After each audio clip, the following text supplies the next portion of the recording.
अब beauty corner में आप पाएंगे home decor and art effects, cord idols, wall piece, metal art and wall clocks, flower pots and artificial flower plants, latest collection of crockery, stylish range of purse, toys section, packing items, hamper articles, fully air conditioned showroom, lift facility के साथ Vaidya arena, first floor near Digambar Jain Mandir, Balaghat. SDOP Baihar द्वारा एक चालक के साथ अभद्र व्यवहार किए जाने पर मजदूर संघ ने नाराजगी जताई है और मानसिक और शारीरिक रूप से प्रताड़ित किए जाने का आरोप लगाया है। इसलिए कार्यवाही की मांग को लेकर 22 अप्रैल से मजदूर संघ के बैनर तले हड़ताल किए जाने का ऐलान किया गया है। इस संबंध में कलेक्ट्रेट पहुंचकर ज्ञापन सौंपा गया और घटना की विस्तृत जानकारी ज्ञापन के माध्यम से दी गई है। संघ द्वारा बताया गया कि 12 अप्रैल 2026 की रात लगभग 10:30 बजे तन्नौर नदी के पास एक यात्री बस और एसडीओपी का वाहन आमने सामने से निकला था, जहां पर मोड़ पर दोनों वाहन बिना किसी नुकसान के निकल गए। लेकिन आरोप है कि इसके बाद एसडीओपी ने अपने पद का रौब दिखाते हुए बस चालक के साथ अभद्रता की, चालक को चौकी में बिठाकर प्रताड़ित किया। ये आरोप संघ ने लगाए हैं।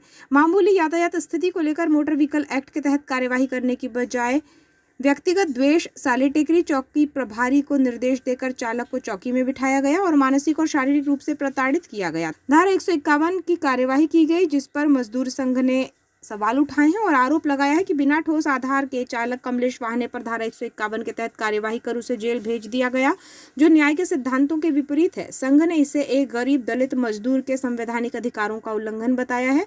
चालक परिचालकों में रोष है। घटना के बाद जिले भर के चालक परिचालकों में आक्रोश बना हुआ है। 22 अप्रैल से अनिश्चितकालीन हड़ताल की चेतावनी भारतीय मजदूर संघ ने दी है।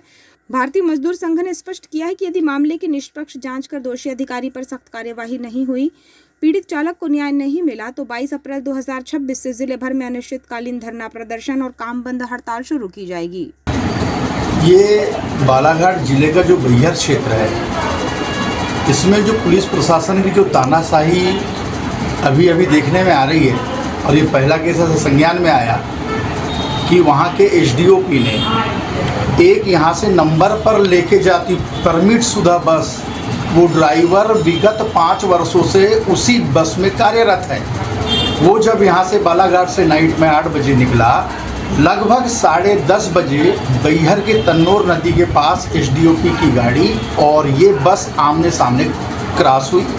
बस इसी बात का, रात के में जो रोशनी की चकाचौंध होती है, अगर 2 गाड़ियाँ आमने सामने आती है तो पहचान नहीं आती कि उसमें एसडीओपी गाड़ी है किसी मंत्री की गाड़ी है। अब इसका मतलब ये तो नहीं हुआ कि आप ड्राइवर को उतार करके 151 की धारा पे उसे जेल भेज देंगे उस बच्चे को। और सबसे बड़ी बात है कि वो बच्चा दलित समाज से आता है और सारा विश्व जो है, जब दलितों के मसीहा भारत रत्न हमारे पूजनीय जब भीमराव डॉक्टर अंबेडकर जी का जिस दिन जयंती मनाई जा रही थी, उस दिन एक दलित मजदूर जेल के अंदर यातना झेल रहा था।